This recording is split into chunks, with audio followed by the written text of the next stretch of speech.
दोस्तों, एक बार फिर से आपका स्वागत है प्रजापति न्यूज में। क्या तुम्हें याद है वो सुबह जब अलार्म की जरूरत ही नहीं पड़ती थी, क्योंकि खिड़की के बाहर से एक नन्ही सी चिड़िया तुम्हें जगाने आ जाती थी। शायद तुमने ध्यान ही नहीं दिया, लेकिन उस चिड़िया की आवाज अब तुम्हारी दुनिया से गायब हो चुकी है। और डरावनी बात यह है, तुम्हें पता भी नहीं चला कि वो कब चली गई। आज मैं तुम्हें सिर्फ एक याद दिलाने नहीं आया, मैं तुम्हें एक सच्चाई दिखाने आया हूं जो जितनी चौंकाने वाली है उतनी ही खतरनाक। अगर तुम सोचते हो कि यह बस एक साधारण चिड़िया थी, तो यह वीडियो तुम्हारे पूरे बचपन की एक परत खींचकर तुम्हारे सामने रख देगा। जरा सोचो, वो गौरैया जो कभी हर घर की छत, आंगन और खिड़कियों पर फुदकती थी, अब इतनी दुर्लभ क्यों हो गई कि उसे देखकर लोग मोबाइल निकालते हैं? क्या उसे किसी शिकारी ने मारा? क्या किसी बीमारी ने खत्म कर दिया? या फिर हम ही ने उसे अपने हाथों से बाहर कर दिया, धीरे धीरे, चुपचाप, बिना महसूस किए? ये कहानी सिर्फ एक पक्षी की नहीं है, ये हमारे बदलते घरों, हमारे लालच और उस अदृश्य जाल की कहानी है जिसे हमने खुद बिछाया। और सबसे डरावना हिस्सा यह है कि अगर हम अभी नहीं रुके तो अगली बार गायब होने वाली सिर्फ गौरैया नहीं होगी, हो सकता है वो चीज हो जिस पर हमारी अपनी जिंदगी टिकी है। तो बने रहो, क्योंकि अगले कुछ मिनटों में मैं तुम्हें वो सच बताने वाला हूं जो किसी ने खुलकर नहीं कहा, और जो सुनने के बाद शायद तुम अपनी खिड़की को नए नजरिए से देखोगे। फटाफट कमेंट में बताओ कि तुम ये वीडियो किस मोबाइल से देख रहे हो। हम देखेंगे कि यहाँ सबसे ज्यादा कौन सा फोन फैमिली बैठी है। और हाँ, चैनल को सब्सक्राइब जरूर कर लेना, क्योंकि तुम्हारे सपोर्ट से ही हम ऐसी सच्ची और जागरूक करने वाली कहानियां लाते रह पाएंगे। गॉड तुम्हें बहुत तरक्की और खुशियां दे। चलिए वीडियो की शुरुआत करते हैं। क्या तुम्हें याद है वो सुबह जब अलार्म नहीं बल्कि एक चिड़िया की चहचहाहट तुम्हें उठाया करती थी? वो छोटी सी गौरैया जो बेधड़क तुम्हारी खिड़की पर बैठ जाया करती थी, तुम्हारे कमरे में उड़ती फिरती थी जैसे वो तुम्हारा कोई दोस्त हो, कोई मेहमान नहीं। जब हम बच्चे थे, घर में हर कोने में एक जिंदगी होती थी। अलमारी के ऊपर, पंखे के पास, खिड़की की दरारों में गौरैया ने कहीं ना कहीं अपना घोंसला बना ही लिया होता था। और हम भी उसके लिए दाना रख दिया करते थे, कभी चावल के दाने, कभी टूटे हुए रोटी के टुकड़े। वो बिना डरे आती थी सामने से, और हम बिना झिझक उसके लिए इंतजार करते थे। वो सिर्फ एक चिड़िया नहीं थी, वो परिवार का हिस्सा थी। मुझे आज भी याद है कैसे गर्मियों की छुट्टियों में हम गौरैया के बच्चों को अंडों से बाहर आते देखते थे। वो छोटे छोटे फड़फड़ाते हुए पंख, वो मुंह खोले चिल्लाते बच्चे, जैसे घर में किसी नए मेहमान का स्वागत हो रहा हो। लेकिन अब वो नहीं है। कब गई, कैसे गई, हमें पता भी नहीं चला, और वो हमसे हमेशा के लिए दूर चली गई। अब ना सुबह वो चहचहाहट है, ना खिड़कियों पर कोई हलचल। हमारे बच्चे जिनके हाथों में मोबाइल है, उन्होंने गौरैया को कभी देखा ही नहीं। हम जो उसकी चहचहाहट में पले बड़े, आज बस यादों में उस आवाज को ढूंढते हैं। पर क्या सिर्फ आवाज गई है, या हमने कुछ और खो दिया है? शायद हमने अपना एक छोटा सा हिस्सा ही खो दिया है, वो हिस्सा जो प्रकृति से जुड़ा था, जो मासूम था, जो जिंदा था। गौरैया चली गई है, और हमारे बचपन का वो टुकड़ा भी। शायद तुम सोच रहे हो, चलो एक चिड़िया ही तो है, इतनी चिंता क्यों? लेकिन सुनो, ये सिर्फ एक चिड़िया नहीं थी। गौरैया, जिसे हम इतने प्यार से घरेलू चिड़िया कहते थे, अब पूरे भारत के शहरों से लगभग 80% तक गायब हो चुकी है। और सिर्फ भारत ही नहीं, पूरी दुनिया में इसकी आबादी में 90% तक की गिरावट आई है। ये कोई अफवाह नहीं, ये वैज्ञानिक रिपोर्ट्स में दर्ज आंकड़े हैं, जिन्हें कभी हम अपने घरों में आम देखा करते थे। अब वो रेयर स्पीशीज बन गई है। ये वही गौरैया है जो कभी सैकड़ों की तादाद में हमारी छतों, खिड़कियों और मंदिरों में नजर आती थी। अब एक भी दिख जाए तो हम उसे मोबाइल में कैद करने की जल्दी में रहते हैं, जैसे कोई अजूबा देख लिया हो। कहाँ गई वो सब? हमने उसे धीरे धीरे मारा है, लेकिन इतने धीरे कि हमें खुद पता ही नहीं चला। आज जो चुप्पी हमारे शहरों में पसरी है, वो सिर्फ मशीनों की आवाज नहीं है, वो एक जीवंत प्रजाति की चीख है जो हम सुनना नहीं चाहते। अगर यही हाल रहा तो सिर्फ गौरैया नहीं, और भी ना जाने कितनी प्रजातियां हमारे साथ से विदा ले लेंगी। और जब प्रकृति चुप हो जाती है, इंसान की आवाज़ भी एक दिन गूंजनी बंद हो जाती है। ये चिड़िया हमारी चेतावनी है, एक संकेत है कि कुछ बहुत गड़बड़ हो चुका है। अब भी नहीं चेते तो अगला नंबर शायद किसी और मासूम जिंदा चीज का होगा या फिर हमारा खुद का।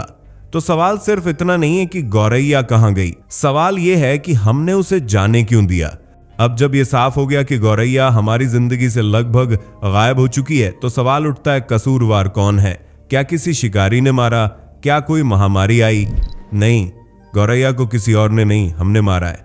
धीरे धीरे अपने ही घर से बाहर निकालकर, अपने आराम के लिए, अपने स्टाइलिश घरों के लिए, अपनी प्राइवेसी के लिए। पहले के घरों में दीवारों की दरारें होती थीं, छत की चादरों के नीचे थोड़ी सी जगह होती थी, खिड़कियों के पास खुली हवा चलती थी। वहीं गौरैया अपने घोंसले बनाती थी, वहीं वो रहती थी, बच्चे देती थी, गाती थी। लेकिन अब हमने अपने घरों को परफेक्ट बना दिया है, एयर टाइट बॉक्सेस में बदल दिया है। दीवारें चिकनी और ठंडी हैं, खिड़कियां बंद, हर कोना सील कर दिया है ताकि एसी की हवा बाहर न जाए। अब गौरैया कहां घोंसला बनाए? एसी की ठंडी हवा उसके नाजुक शरीर को पिघला देती है। कूलिंग की वजह से उसके अंडे पक ही नहीं पाते। वो जब अंदर घुसती है तो रास्ता नहीं मिलता और उलझ कर रह जाती है। हमने अपने घरों को गौरैया के लायक नहीं छोड़ा। हमने उसे ये कहकर निकाल दिया कि ये जगह अब तुम्हारे लिए नहीं है। और यही नहीं, हमने उसके खाने का तरीका भी बदल दिया। पहले जब गेहूं कटता था, खेतों से लाकर घर के आंगन में सुखाया जाता था। बीच रास्ते में जो दाने गिरते थे वही गौरैया की थाली थी। अब सीधा पैकेट में अनाज आता है, ना खेत दिखते हैं, ना दाने गिरते हैं, ना गौरैया आती है। हम इतने एडवांस्ड हो गए हैं कि अब किसी और के जीने की जगह ही नहीं बची। हमने कन्वीनियंस के नाम पर प्रकृति की आवाज बंद कर दी। अब सोचो, क्या एक चिड़िया के लिए इतना भी नहीं बचा हमारे घर में या फिर हमारे दिल में? जवाब अगर नहीं है तो जिम्मेदार सिर्फ तकनीक नहीं, हम हैं। एक वक्त था जब गौरैया बेफिक्र उड़ती थी, उसे दिशा पता थी, ठिकाना पता था और इंसानों पर भरोसा भी। लेकिन आज वो दिशा भूल गई है। क्या तुमने कभी सोचा है कि ऐसा क्या हुआ जिससे वो आसमान की रानी अब जमीन पर लाचार हो गई? इसका जवाब है एक अदृश्य जाल, मोबाइल टावर। हर गली, हर छत, हर बिल्डिंग के ऊपर उगते हुए ये लोहे के खंभे जो आज हमारी कनेक्टिविटी के मंदिर बन चुके हैं। पर इन टावरों से जो निकलता है वो सिर्फ सिग्नल नहीं होता। ये टावर दिन रात लगातार इलेक्ट्रोमैग्नेटिक रेडिएशन छोड़ते हैं और ये रेडिएशन सिर्फ मोबाइल नेटवर्क तक सीमित नहीं है, ये हमारे आसपास के पूरे वातावरण को प्रभावित करते हैं। गौरैया का दिमाग, उसका नेविगेशन सिस्टम बेहद संवेदनशील होता है। वो अपने घोंसले का रास्ता अर्थ के मैग्नेटिक फील्ड से पहचानती है। लेकिन जब हर ओर से रेडियो वेव्स टकरा रही हो तो वो दिशा भूल जाती है, मानो किसी को नक्शा पकड़ाया हो और फिर उस नक्शे पर स्याही फैला दी जाए। और सिर्फ दिशा ही नहीं, ये रेडिएशन उसकी नर्व सिस्टम, उसकी सोचने समझने की शक्ति और यहां तक कि उसके अंडों को भी प्रभावित करते हैं। नतीजा, अंडे पकते ही नहीं, बच्चे मर जाते हैं और जो उड़ पाते हैं वो ज्यादा दूर तक जीवित नहीं रहते। ये मौत गोली या शिकारी की नहीं है, ये मौत सिग्नल की है। और ये सबसे खतरनाक होती है क्योंकि ये दिखती नहीं, हम इसे महसूस नहीं कर पाते। लेकिन गौरैया इसकी चीखों से भरी हुई है। तो अगली बार जब तुम्हारे मोबाइल में 5 अंक फुल सिग्नल दिखे तो एक पल ठहर कर सोचना, किस कीमत पर? क्या हम एक चिड़िया की आजादी को बेचकर अपनी सुविधा खरीद रहे हैं? ये एक सौदा है जिसमें इंसान जीतता नहीं, इंसान धीरे धीरे अकेला हो जाता है। कभी तुमने गौर किया है, जब खेतों से गेहूं आता था तो आंगन में उसे सुखाया जाता था, कुछ दाने जमीन पर गिरते थे और वहीं आती थी गौरैया, चोंच से उठाती, फुदकती, गुनगुनाती। वो हमारे खाने की साथी थी, हमारा अनाज उसकी थाली भी था। लेकिन अब ना आंगन रहा, ना दाने और ना वो गौरैया। अब अनाज खेत से नहीं आता, फैक्ट्री से आता है, प्लास्टिक के पैकेट में सील होकर। उसमें ना महक होती है ना जीवन, और उससे भी बड़ा खतरा वो जहर जो हम खुद खाते हैं और जिसे खाकर गौरैया मर गई। कीटनाशक, पेस्टिसाइड्स, मॉडर्न फार्मिंग की सबसे बड़ी सहूलियत और प्रकृति की सबसे बड़ी बर्बादी। ये पेस्टिसाइड सिर्फ कीड़े नहीं मारते, ये मिट्टी को मारते हैं, हवा को मारते हैं और उस नन्ही सी गौरैया को भी जो उन्हीं कीड़ों से जिंदा रहती थी। तुम खुद एक बार आजमा कर देखो, थोड़ा सा कीटनाशक किसी मिट्टी पर छिड़को, जहां चींटियां हो या केंचुए। देखना कुछ ही सेकंड में सब मर जाएंगे। अब सोचो, जब गौरैया इन्हीं जहर लगे कीड़ों को अपने बच्चों को खिलाती थी तो उनके साथ क्या होता होगा। ये सिर्फ उसकी मौत नहीं थी, ये उसकी पूरी आगामी पीढ़ियों की हत्या थी। और जो अनाज गौरैया के लिए जहर है वो हमारे लिए क्या है? Slow poison. हम भी वही अनाज खाते हैं, वही सब्जियां, वही दालें जो पहले सिर्फ शरीर भरती थीं, अब बीमारियां बोती हैं। हमारे खेतों की मिट्टी अब गंध नहीं देती, जीवन नहीं देती, क्योंकि केंचुआ मर चुका है, गौरैया भूखी है और हमने स्वाद के नाम पर जहर चुन लिया है। कभी गौरैया की नजर से सोचकर देखो, जिस धरती से जीवन उगना था आज वही धरती उसके लिए कब्र बन गई है, और शायद हमारे लिए भी। अगर तुम्हें लग रहा है कि गौरैया की गैर मौजूदगी कोई बड़ी बात नहीं, तो जरा एक कहानी सुनो, एक सच्ची कहानी चीन की। 1958 में चीन की सरकार ने एक अभियान शुरू किया, नाम था 4 पेस्ट कैंपेन। उन्हें लगा कि गौरैया उनके खेतों का अनाज खा जाती है, इसलिए इसे एक हानिकारक पक्षी घोषित कर दिया गया। फैसला हुआ, जितनी गौरैया हो मार दी जाएं। लोगों को इनाम का लालच दिया गया। हर घर, हर गली, हर खेत में गौरैया को खत्म करने की मुहिम शुरू हुई। लाखों की संख्या में गौरैया मारी गईं।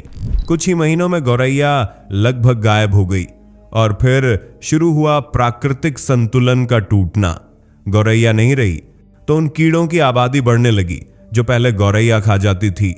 फसलें उजड़ने लगीं, खेत बर्बाद होने लगे, अनाज की भारी किल्लत हो गई। स्थिति इतनी भयावह हो गई कि चीन को बाहर से अनाज मंगवाना पड़ा और आखिरकार उसी सरकार को, जिसने गौरैया को दुश्मन बताया था, उसे वापस लाने की कोशिश करनी पड़ी।